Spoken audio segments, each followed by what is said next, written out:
Islamabad high court के जजेस के खत से पैदा होने वाली अदालती बहरान से निमटने की कोशिशें तेज हो गईं। वजीर आजम शहबाज शरीफ इस सिलसिले में आज चीफ जस्टिस सुप्रीम कोर्ट से मुलाकात करेंगे। जराये के मुताबिक मुलाकात में सीनियर जज मंसूर अली शाह, अटॉर्नी जनरल और वफाकी वजीर कानून भी शरीक होंगे। इस्लामाबाद हाईकोर्ट के जजेस के खत से पैदा होने वाले अदालती बहरान से निमटने की कोशिशें तेज हो गईं।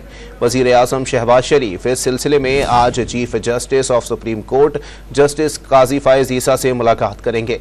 जराये के मुताबिक मुलाकात में सीनियर जज मंसूर अली शाह, अटॉर्नी जनरल और वफाकी वजीर कानून भी शरीक होंगे।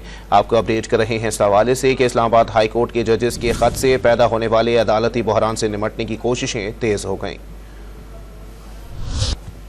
कोर्ट के जजेस की जानिब से लिखे गए खत पर वजीर आजम शहबाज शरीफ और चीफ जस्टिस फायज ईसा की मुलाकात तय। मुलाकात आज दोपहर 2 बजे सुप्रीम कोर्ट में होगी। अटॉर्नी जनरल मंसूर उस्मान ऐवान और वजीर कानून आजम नजीर तारर वजीर आजम के हमरा होंगे। जराये के मुताबिक मुलाकात में सीनियर जज मंसूर अली शाह भी शरीक होंगे। 2 रोज कबल इस्लामाबाद हाई कोर्ट के 6 जजेस ने सुप्रीम जुडिशल काउंसिल को अदालती उमूर पर मुदाखला से मुताल्लिक खत लिखा था। खत में जजेस पर दबाव डाले जाने की कई वाकयात का हवाला देते हुए जुडिशल कन्वेंशन बुलाने की दरख्वास्त की गई थी। Justice Mohsin Akhtar Kayani, justice Tariq Mahmood Jahangiri, justice Babar Sattar, justice Sardar Ejaz Ishaq, justice Arbab Mohammad Tahir और जस्टिस समन रफत इम्तियाज की जानिब से लिखे गए खत में बताया गया था कि बानी पीटीआई के खिलाफ टेहरान वाइट केस नाकाबिल समाअत करार देने वाले जजेस पर एजेंसी की जानिब से दबाव डाला गया। दबाव के नतीजे में 2 जजेस ने अपनी रिहाइशगाह पर इजाफी सिक्योरिटी मांगी। एक जज को हाई ब्लड प्रेशर की वजह से अस्पताल में दाखिल होना पड़ा। एक जज के रिश्तेदार को अगवा किया गया और झूठे इल्जाम पर वीडियो रिकॉर्ड कराई गई और एक जज की रिहाइशगाह से खुफिया कैमरा भी बरामद हुआ।